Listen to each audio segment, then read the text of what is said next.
السلام علیکم ناظرین، بسم اللہ الرحمن الرحیم۔ شاید کوئی گھر ایسا ہو کہ جہاں حالات کا رونا نہ رویا جاتا ہو، اور بے روزگاری و تنگ دستی تو گویا ہر گھر کا مسئلہ ہے۔ رزق میں برکت حاصل کرنے کے لیے ضروری ہے کہ پہلے رزق میں بے برکتی کے اسباب تلاش کیے جائیں، تاکہ رزق میں بے برکتی کی اصل حقائق تک رسائی ہو۔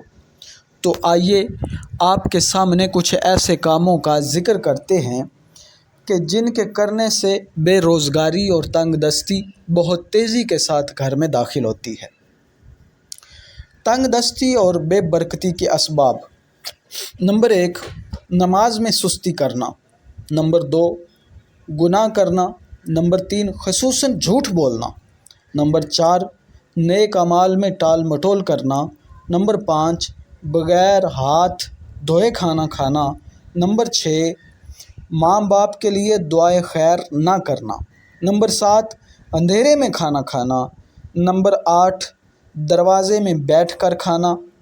نمبر 9، بغیر دسترخوان بچھائے کھانا۔ نمبر 10، دانتوں سے روٹی کترنا۔ نمبر 11، چینی یا مٹی کے ٹوٹے ہوئے برتن استعمال میں رکھنا۔ نمبر 12، کھانے کے بعد جس برتن میں کھانا کھایا اسی میں ہاتھ دھونا۔ نمبر 13، کھانے پینے کے برتن کھلے چھوڑ دینا۔ نمبر 14، دسترخوان پر گرے ہوئے کھانے وغیرہ کے ذرے اٹھانے میں سستی کرنا۔ نمبر 15، گھر میں مکڑی کے جالے لگے رہنے دینا۔ نمبر 16، چراغ کو پھونک مار کر بجھانا۔ نمبر 17، ٹوٹی ہوئی کنگھی استعمال کرنا وغیرہ۔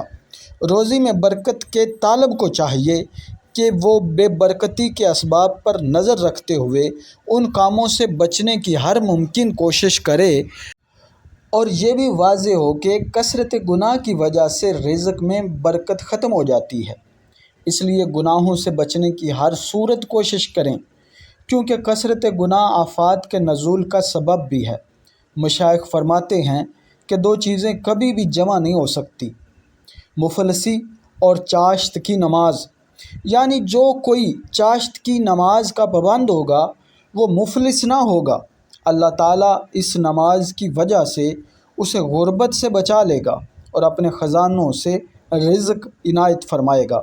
اے اللہ پاک، ہمیں اپنے محبوب کا صدقہ رزق حلال وافر عطا فرما۔